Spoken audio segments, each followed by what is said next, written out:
तो दोस्तों कहानी शुरू होती है एक 13 साल के लड़के शान से, जो एक बहुत ही टैलेंटेड पियानो प्लेयर है। लेकिन उसकी लाइफ उतनी आसान नहीं है जितनी दिखती है, क्योंकि उसके पिता डैंग उससे कभी खुश ही नहीं होते। वो चाहते हैं कि शान बस पियानो बजाए, प्रैक्टिस करे और एक बड़ा म्यूजिक स्टार बने। इतना कि वो उसे आराम करने तक नहीं देते, यहाँ तक कि टॉयलेट जाने तक की भी इजाजत नहीं। असल में ये सपना शान का नहीं, उसके पिता का है। डैंग खुद म्यूजिक स्टार बनना चाहते थे, लेकिन उनका सपना अधूरा रह गया और अब वही सपना वो अपने बेटे पर थोप रहे हैं। लेकिन दोस्तों, शान का दिल कहीं और है। उसे म्यूजिक नहीं, सितारों में दिलचस्पी है। वो एक एस्ट्रोनॉमर बनना चाहता है, मतलब अंतरिक्ष की दुनिया को समझना चाहता है। एक दिन जब उसके पिता को ये बात पता चलती है, तो वो गुस्से में आकर शान की छुपाई हुई मैगजीन फाड़ देते हैं। ये देखकर शान अंदर से टूट जाता है, लेकिन उसका सपना अभी भी जिंदा है। स्कूल में भी उसका ध्यान पढ़ाई में नहीं लगता। वो बार बार आसमान की तरफ देखता है और सोचता है, काश मैं भी इन सितारों के बीच जा पाता। लेकिन उसके टीचर को ये बिल्कुल पसंद नहीं आता और वो उसे डांट देते हैं। ब्रेक टाइम में स्कूल का एक लड़का पॉल, जो एस्ट्रोनॉमी क्लब का प्रेसिडेंट है, घोषणा करता है कि क्लब के लिए नए मेंबर्स चुने जाएंगे। शान के लिए ये एक बड़ा मौका था। वो तुरंत क्लब ज्वाइन करना चाहता है, क्योंकि उसे पूरा यकीन है कि इस यूनिवर्स में हम अकेले नहीं हैं। कहीं ना कहीं दूसरी जिंदगी जरूर मौजूद है। लेकिन जब पॉल को उसकी सोच पता चलती है,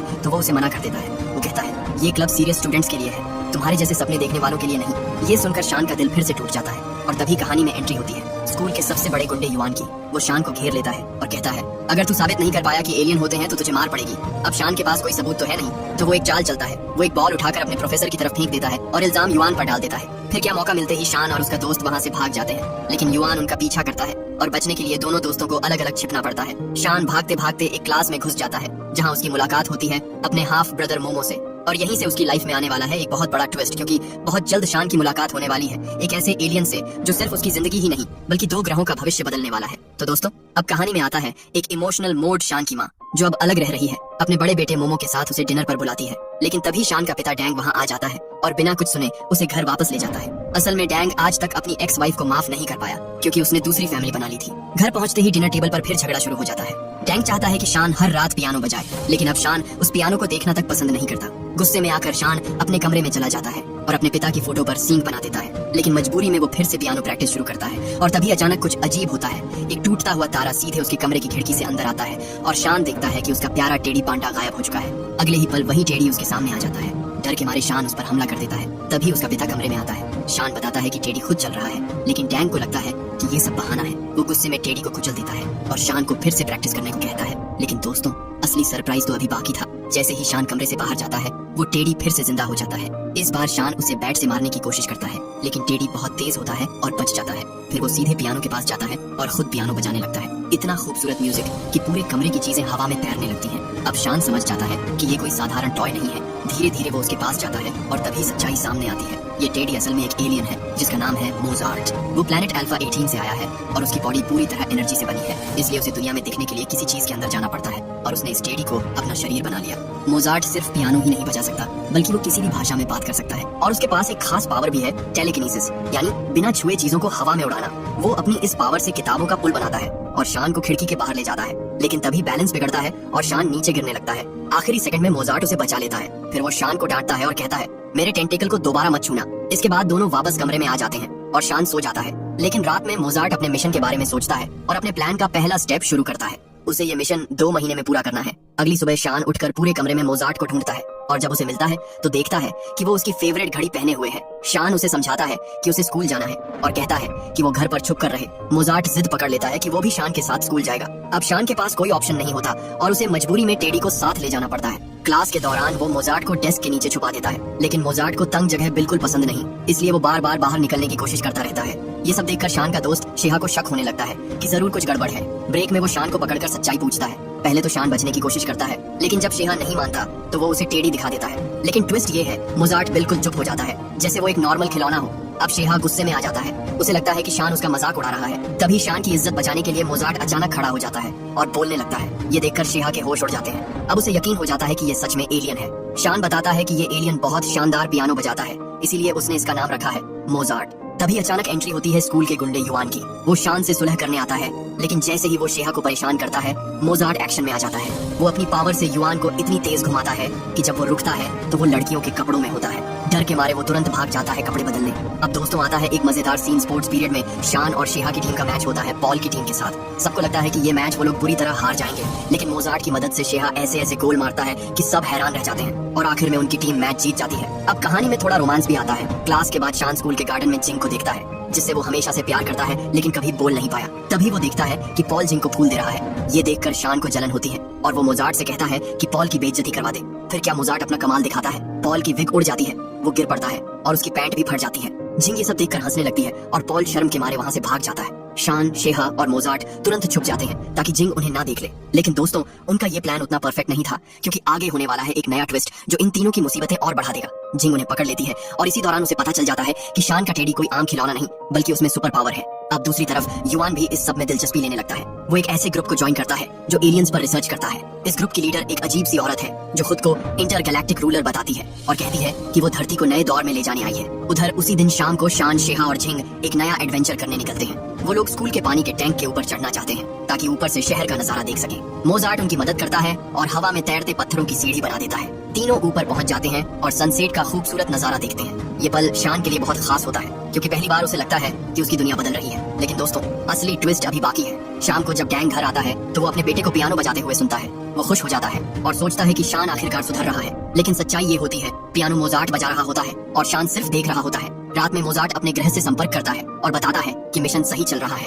अब यहाँ सबसे बड़ा खुलासा होता है, मोजार्ट का असली मिशन है शान को एस्ट्रोनॉमर बनाना, क्योंकि इससे उसके ग्रह का भविष्य जुड़ा हुआ है। लेकिन उसके रास्ते में सबसे बड़ी रुकावट है उसका पिता डैंग, और इसलिए मोजार्ट एक खतरनाक फैसला लेता है। वो डैंग को रास्ते से हटाना चाहता है। वीकेंड पर शान अपने पिता के साथ दादाजी से मिलने जाता है। फिर वो लोग अपने गांव वाले घर जाते हैं और यहीं से मोजार्ट अपने खतरनाक प्लान शुरू करता है। वो बार बार डैंग को खत्म करने की कोशिश करता है, लेकिन हर बार कुछ ना कुछ ऐसा हो जाता है कि डैंग बच जाता है और उसे पता भी नहीं चलता कि उसके साथ क्या हो रहा है। लेकिन मोजार्ट हार नहीं मानता। एक दिन जब डैंग किचन में होता है तो मोजार्ट पीछे से उस पर हमला करने की कोशिश करता है, लेकिन तभी शान वहाँ पहुँच जाता है और सही समय पर चाकू पकड़ लेता है। अब शान को सच्चाई समझ आ जाती है। वो गुस्से में मोजार्ट को पकड़ता है और बाथरूम में बांध देता है। फिर उससे पूछता है, तू मेरे पापा को मारना क्यों चाहता है? मोजार्ट जवाब देता है, मैं ये सब तुम्हारी मदद के लिए कर रहा हूँ। लेकिन शान ये सुनकर और गुस्सा हो जाता है। वो साफ कह देता है, दोबारा ऐसा करने की कोशिश भी मत करना। अब दोस्तों, हालात और भी गंभीर होने वाले हैं, क्योंकि सोमवार को युआन का पिता स्कूल पहुंचता है, क्योंकि उसका बेटा वीकेंड पर घर नहीं लौटा था। जांच पड़ताल करने पर उसे पता चलता है कि युआन एक अजीब से ग्रुप में जाने लगा है जिसका नाम है गैलेक्टिक अलायंस यूनिवर्सिटी। ये सुनकर उसके पिता को बहुत दुख होता है,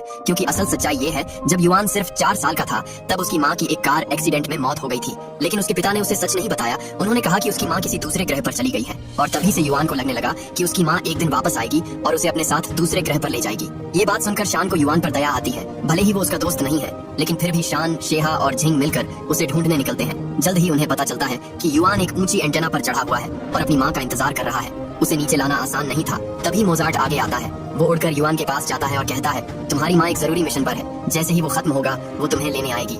ये सुनकर युआन मान जाता है और नीचे आने लगता है, लेकिन तभी उसका पैर फिसल जाता है। वो नीचे गिरने लगता है और आखिरी पल में मोजार्ट उसे बचा लेता है। सबको लगता है कि अब सब ठीक हो गया, लेकिन असली खतरा अभी शुरू हुआ है, क्योंकि दूर से 2 लोग ये सब वीडियो में रिकॉर्ड कर रहे होते हैं। ये लोग उसी गैलेक्टिक अलायंस वाले ग्रुप के मेंबर होते हैं और अब उनके पास एलियन का सबूत आ चुका है।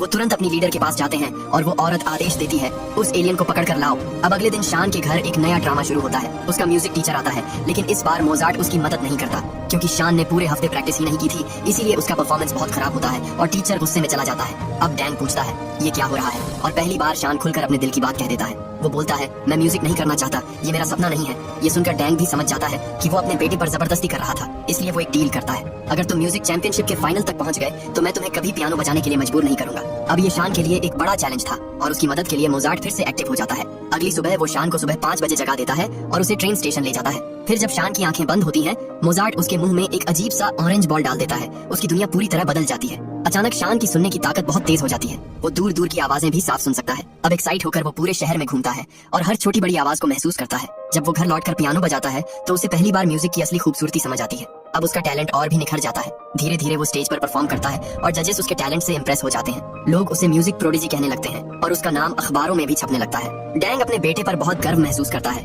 लेकिन तभी उसे याद आता है उसने शान से एक वादा किया था। जैसे ही शान फाइनल में पहुंचता है, वो कहता है, अब मैं पियानो नहीं बजाना चाहता। ये सुनकर डैंग हैरान रह जाता है, लेकिन वो उसे समझाता है, बस ये आखिरी मुकाबला जीत लो, फिर तुम जो चाहो वो कर सकते हो। शान मान जाता है। फाइनल के दिन वो स्टेज पर जाता है, लेकिन दोस्तों वो वही गाना नहीं बजाता जो उसने सीखा था, बल्कि वो कुछ नया बनाता है। उसकी ये परफॉर्मेंस इतनी शानदार होती है कि वो पूरा मुकाबला जीत जाता है। अब डैंग पहले से भी ज्यादा खुश हो जाता है। उसी शाम शान की माँ भी उसे देखने आती है और उसे गले लगाकर कहती है, मुझे तुम पर बहुत गर्व है। तभी शान के दोस्त भी वहाँ आ जाते हैं, लेकिन जिंग एक खबर देती है कि वो 2 दिन में शेंजन शिफ्ट होने वाली है। ये सुनकर शान का दिल टूट जाता है, लेकिन वो कुछ नहीं कहता और चुपचाप वहाँ से चला जाता है। अगले दिन उसके दादा उसे एक टेलीस्कोप गिफ्ट करते हैं और उसके पिता उसे एक एस्ट्रोनॉमी बुक देते हैं। लेकिन असल में डैंग चाहता है कि शान देश की सबसे बड़ी म्यूजिक अकादमी में एडमिशन ले। ये बात सुनकर शान गुस्सा हो जाता है और कहता है, आपने मुझसे झूठ बोला। वो अपने कमरे में चला जाता है और मोजार्ट से कहता है, चलो यहाँ से भाग चलते हैं। लेकिन जाने से पहले वो अपने दोस्तों से मिलना चाहता है। वो शिहा को साथ लेता है और फिर जिंग के घर जाता है। तीनों आखिरी बार शहर घूमने निकलते हैं। तभी मोजार्ट एक नाव देखता है और उसे उड़ाने लगता है। अब तीनों दोस्त उस उड़ती हुई नाव में बैठकर एक शानदार एडवेंचर पर निकल जाते हैं। नीचे लोग ये नजारा देखकर हैरान रह जाते हैं, लेकिन दूसरी तरफ वो खतरनाक औरत और उसके लोग उनका पीछा करने लगते हैं। कुछ देर बाद ये तीनों एक सुनसान टावर पर उतरते हैं। रात हो चुकी होती है और वो तीनों साथ बैठकर सितारे देखने लगते हैं। तभी मोजार्ट अपनी घड़ी देखता है और पता चलता है कि उसके पास सिर्फ 17 घंटे बचे हैं। अब वो अपनी पावर से पूरा मिल्की वे का होलोग्राम बना देता है, जिससे शान और उसके दोस्त सितारों को करीब से देख पाते हैं। फिर शान पूछता है, तुम्हारा ग्रह कैसा है? तो मोजार्ट उन्हें अल्फा 18 का छोटा सा मॉडल दिखाता है। इतनी पावर इस्तेमाल करने के बाद मोजार्ट थक जाता है और सोने से पहले शान उससे एक कहानी सुनाने को कहता है। तभी मोजार्ट पहली बार अपनी असली सच्चाई बताता है। 60 साल बाद इंसान पहली बार एलियन से मिलेंगे और वो ग्रह होगा अल्फा 18। तो दोस्तों, अब कहानी अपने क्लाइमेक्स पर पहुंच चुकी है। मोजार्ट अपनी पूरी सच्चाई बताता है। भविष्य में इंसान और एलियन मिलकर एक नया ग्रह बनाएंगे जहां दोनों साथ रहेंगे। लेकिन ये तभी होगा जब पृथ्वी का एक खास इंसान यानी एक एस्ट्रोनॉमर इन दोनों दुनियाओं को जोड़ने का काम करेगा। और वो इंसान कोई और नहीं, शान ही है। अगर शान अपने सपने से हट गया तो ये दोनों ग्रह कभी नहीं मिल पाएंगे। इसीलिए मोजार्ट को धरती पर भेजा गया था ताकि वो शान को उसके असली सपने तक पहुंचा सके। इतना सब बताने के बाद शान सो जाता है और तभी मोजार्ट को एक मीठी सी आवाज सुनाई देती है। वो उस आवाज के पीछे जाता है, लेकिन दोस्तों ये एक चाल था। मोजार्ट को पकड़ लिया जाता है। सुबह शान और उसके दोस्त उठते हैं और देखते हैं कि उनके माता पिता और पुलिस उन्हें ढूंढते हुए आ चुके हैं। शान तुरंत मोजार्ट को ढूंढने निकलता है, लेकिन वो कहीं नहीं मिलता। उसे लगता है कि मोजार्ट उसे छोड़कर चला गया। तभी उसकी घड़ी बीप करती है और पता चलता है कि मोजार्ट 7 घंटे में पृथ्वी छोड़ देगा। अब शान के पास बहुत कम समय है। वो शिहा को कॉल करता है और दोनों उसे ढूंढने निकल जाते हैं। उधर जिंग भी फ्लाइट छोड़कर वापस आ जाती है ताकि वो शान की मदद कर सके। तीनों मिलकर युआन के पास जाते हैं और उसे सारी बात बताते हैं। तभी युआन अचानक मोजार्ट से कनेक्ट हो जाता है। अब वो उसकी सुनी हुई आवाजें सुन सकता है। उन्हें पता चलता है कि कुछ लोग तेज आवाजें करके मोजार्ट की पावर को बंद कर रहे हैं। शान उन आवाजों के आधार पर जगह पहचान लेता है और सब लोग पहुंच जाते हैं उस गैलेक्टिक अलायंस के अड्डे पर। वहाँ वो देखते हैं कि मोजार्ट को आग में जलाने की तैयारी हो रही है। तीनों दोस्त तुरंत अंदर घुसते हैं और उसे बचा लेते हैं। फिर शुरू होती है एक जबरदस्त फाइट। उधर वो खतरनाक औरत मौका देखकर मोजार्ट को लेकर भाग जाती है। शान उसके पीछे दौड़ता है, लेकिन तभी एक आदमी उसे गिरा देता है और तभी उसके पिता डैंग एंट्री मारते हैं। वो उस आदमी को रोक लेते हैं और शान को आगे बढ़ने का मौका देते हैं। शान मोजार्ट को बचाने पहुंच जाता है और तभी डैंग उससे कहता है, मुझे माफ कर दो, मैंने तुम्हें जबरदस्ती वो बनने को कहा जो तुम बनना नहीं चाहते थे। अब तुम वही करोगे जो तुम्हारा दिल चाहता है। ये सुनकर शान खुश हो जाता है और तभी मोजार्ट की घड़ी 100% हो जाती है, मतलब उसका मिशन पूरा। जब बाकी लोग आते हैं तो शान मोजार्ट को आग में फेंक देता है, लेकिन वो अपनी पावर से बच जाता है और उस औरत को हरा देता है। अब मोजार्ट की ताकत खत्म हो रही होती है। वो शान से कहता है, मुझे अब वापस जाना होगा, लेकिन हम फिर मिलेंगे। और तभी आसमान से एक नीली रोशनी आती है और मोजार्ट को अपने साथ ले जाती है। लेकिन दोस्तों, सबसे इमोशनल ट्विस्ट अब आता है। जैसे ही मोजार्ट जाता है सब लोग उसे भूल जाते हैं, यहाँ तक कि शान भी। लेकिन वो एक चीज नहीं भूलता, अपने पिता का वादा। अब शान फ्री है और वो अपने सपने के पीछे जाता है, एस्ट्रोनॉमर बनने का। वो खुद के प्रोजेक्ट शुरू करता है और आगे बढ़ता है। जिंग दूर चली जाती है, लेकिन दोनों संपर्क में रहते हैं। उधर वो खतरनाक औरत और उसके लोग आखिरकार पकड़ लिए जाते हैं। लेकिन एंड में एक छोटा सा ट्विस्ट, और जब वो औरत पागल खाने में होती है तभी कुछ असली एलियंस उसके सामने आ जाते हैं और वो उससे कहते हैं, हमें शान से बदला लेना है। मतलब दोस्तों, कहानी खत्म नहीं हुई, आगे और भी कुछ हो सकता है। तो आपको ये मूवी कैसी लगी कमेंट में जरूर बताना और सब्सक्राइब करना मत भूलना।